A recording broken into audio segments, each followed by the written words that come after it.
Seaside शहर Wellington on C Suffolk में Christmas की तैयारियां जोरों पर होती हैं। इस सब का इंतजाम करता है बिल, जो लाइट हाउस का कीपर है। कहानी 3 मुख्तलिफ ग्रुप्स के गिर्द घूमती है। पहला ग्रुप है डैनी विलियम्स, जो शहर में नया आया है। डैनी थोड़ा सा शर्मीला है और अपने पेरेंट्स के डिवोर्स के बाद जिंदगी को समझने की कोशिश कर रहा है। दूसरा ग्रुप है सैम और चार्ली बेकल्स, आइडेंटिकल ट्विन बहनें। सैम बहुत एंग्शियस और सीधी है, जबकि चार्ली शरारती और मिस्चीवस। तीसरा किरदार है बर्नाडेट मैकनट, जो एक बोल्ड और रिबेलियस लड़की है और चाहती है कि क्रिसमस इस दफा थोड़ा अलग तरीके से मनाया जाए। स्कूल के क्रिसमस प्ले में बर्नाडेट थोड़ा मॉडर्न और लिबरल ट्विस्ट ले आती है, जो ज्यादा पेरेंट्स को पसंद नहीं आता। डैनी अपनी एंट्री मिस करने के करीब होता है, क्योंकि वो सैम और चार्ली को लास्ट मोमेंट पर आता देखकर उन्हें घूर रहा होता है। प्ले के बाद डैनी उदास होता है, लेकिन हैरान नहीं होता जब उसकी मदर काम की वजह से वहां रुक नहीं पाती। घर पर माँ और बेटा स्टिकी नोट्स के जरिए बातचीत करते हैं प्ले के बारे में और डैनी के सैम पर क्रश के बारे में। अगली सुबह स्कूल वेदर की वजह से बैंड होता है, लेकिन डैनी की मदर नोटिस नहीं करती और मिस ट्रैपर, डैनी की टीचर, यूज स्कूल बुला लेती हैं। रिसेस के 10 मिनट्स में मिस ट्रैपर डैनी को परफेक्ट स्नोमैन बनाना सिखाती हैं। डैनी नोटिस करता है कि घर जाते हुए मिस ट्रैपर बहुत उदास लग रही होती हैं।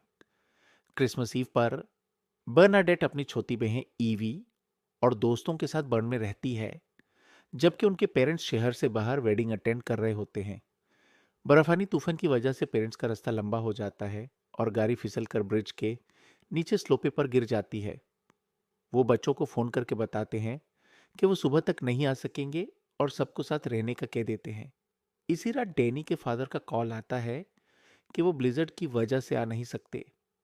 डैनी अपनी मदर के साथ सोता है, जो यूज तसल्ली देती है।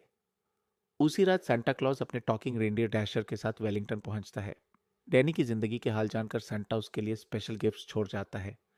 स्टॉकिंग भरी होती है और घर के बाहर एक क्वाड बाइक होती है। बर्नाडेट और उसके दोस्तों को भी अजीब और गरीब गिफ्ट्स मिलते हैं। संटा नोटिस करता है कि सैम नाइस है और चार्ली नॉटी, लेकिन फिर भी चार्ली को प्रेजेंट्स छोड़ देता है। चार्ली जब उठती है और सैम का खाली स्टॉकिंग देखती है, तो यूज समझ आ जाता है कि गिफ्ट्स असल में सैम के लिए थे। वो चुपके से सब कुछ सैम के स्टॉकिंग में डाल देती है।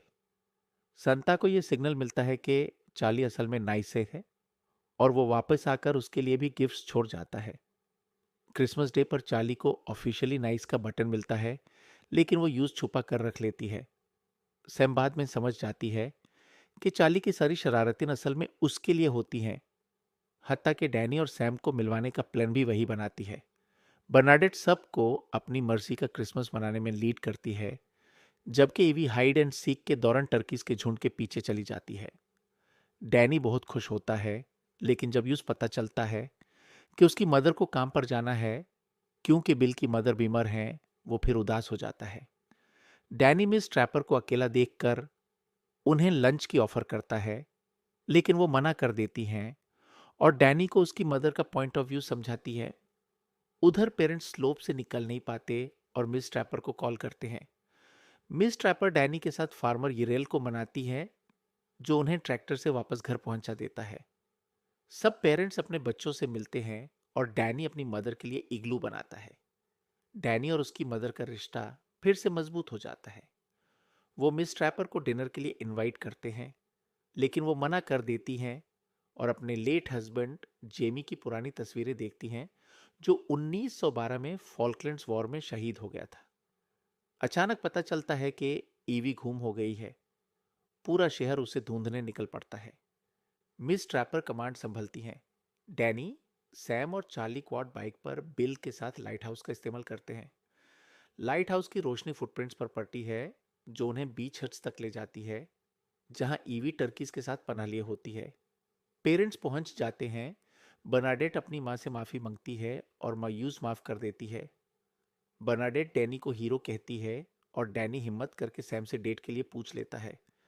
बॉक्सिंग डे पर बिल ठंडे समंदर में स्विमिंग करता है और आधा शहर उसके साथ बीच पर एंजॉय करता है।